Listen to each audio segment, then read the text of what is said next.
আসসালামু আলাইকুম। আশা করি সবাই অনেক ভালো আছেন। ফ্রেশ কুকিং চ্যানেলের এই ভিডিওতে আপনাদেরকে স্বাগতম। আজকে আমি আপনাদের সাথে শেয়ার করব একদম বেকারির মতো তুলতুলে নরম পাউরুটি আপনারা কিভাবে ঘরে বসেই বানাবেন এই রেসিপি। আশা করি আমার এই রেসিপিটি আপনারা শেষ পর্যন্ত দেখবেন। চলুন রেসিপিটি শুরু করা যাক। প্রথমে এখানে আমি একটা বোল নিয়ে নিয়েছি। এখানে দেব 2 কাপ পরিমাণ ময়দা, দিয়ে দেব 2 টেবিল চামচের মতো গুঁড়া দুধ। এখানে আমি শুধু গুঁড়া দুধটাই নিচ্ছি, আপনারা চাইলে তরল দুধও নিতে পারেন। দিয়ে দেব 2 টেবিল চামচ চিনি, স্বাদ মতো লবণ, 2 টেবিল চামচ ইস্ট। আমি যেহেতু ময়দা 2 কাপ নিয়েছি তাই এখানে 2 টেবিল চামচ ইস্ট লাগবে। এর চেয়ে বেশি দিলে কিন্তু ইস্টের গন্ধ করবে, তাই ইস্টের পরিমাপটা এরকমই রাখতে হবে। এবার এই সব শুকনো উপকরণগুলোকে হাত দিয়ে ভালো করে একসাথে মিশিয়ে নেব। এবার এখানে দিয়ে দেব একটি ডিম। এবার সবগুলো উপকরণকে আবার একটু ভালো করে মিশিয়ে নেব।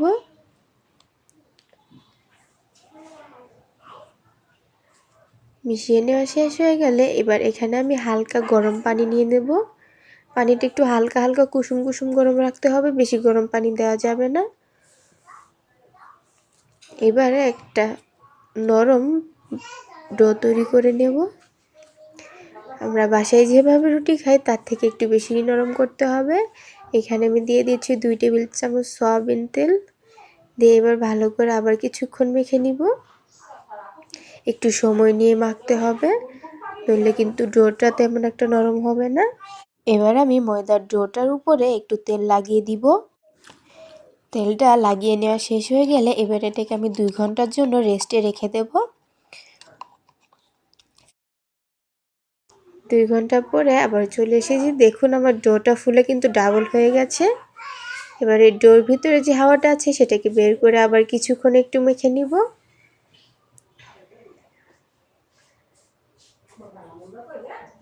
রুটির ডোটাকে কিন্তু একটু সময় নিয়ে বেশি করে মেখে নিতে হবে, তাহলে রুটিটা অনেক নরম আর সফট হবে, খেতেও অনেক মজা হবে। তো আমি সময় নিয়ে ভালো করে রুটির ডোটাকে মেখে নিব।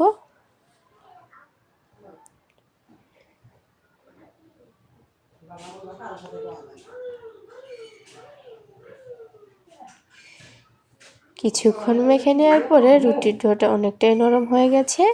এবার এটাকে একটা বেলনির উপরে আমি রেখে দিচ্ছি। এবার এটাকে একটা রুটির আকারে আমি বেলে নিব।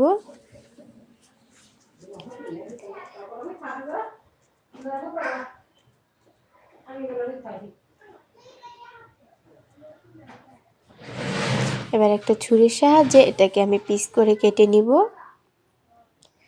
এবার সবগুলো পিস আলাদা সাইডে রেখে একটা নিয়ে এটাকে এবার বেলে নিব। যেমন আছে শুধু বেলে একটু লম্বা করে নিতে হবে। এবার এটার ভিতরে একটা ডেইরি মিল্ক চকলেট দিয়ে এটাকে একটা শেপ দিয়ে দেব।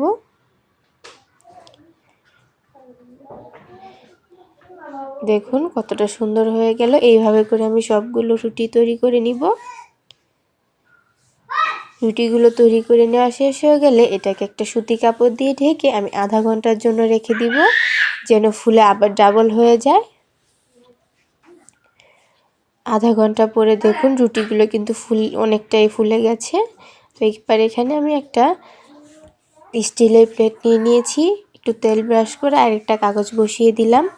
এই কাগজের উপর আবার একটু তেল ব্রাশ করে দিব। এবার যে রুটিগুলো বানিয়ে রেখেছিলাম সেগুলো দিয়ে দেব। এবার এখানে আমি একটা ডিমের কুসুম আর দুধ নিয়ে নিয়েছি।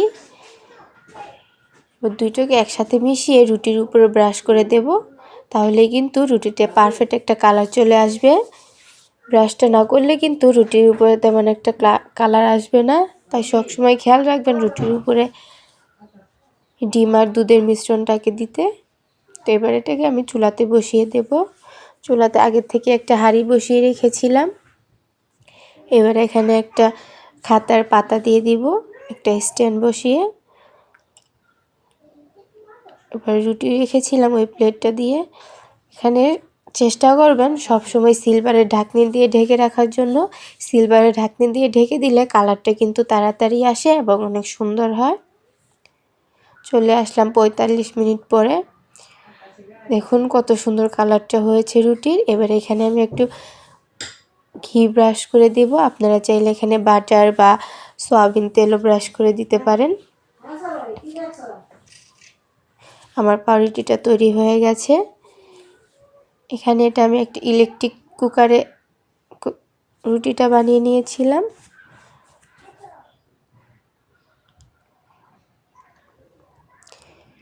চুলায় বানানো রুটিটা যেমন নরম হয়েছে, একদম তুলতুলে অনেকটাই নরম। এবং ইলেকট্রিক কুকারে যেটা বানিয়েছি সেটাও কিন্তু অনেকটাই নরম হয়েছে। আজকের মতো এই পর্যন্তই। আশা করি আমার এই ভিডিওটি আপনাদের ভালো লেগেছে। আল্লাহ হাফেজ।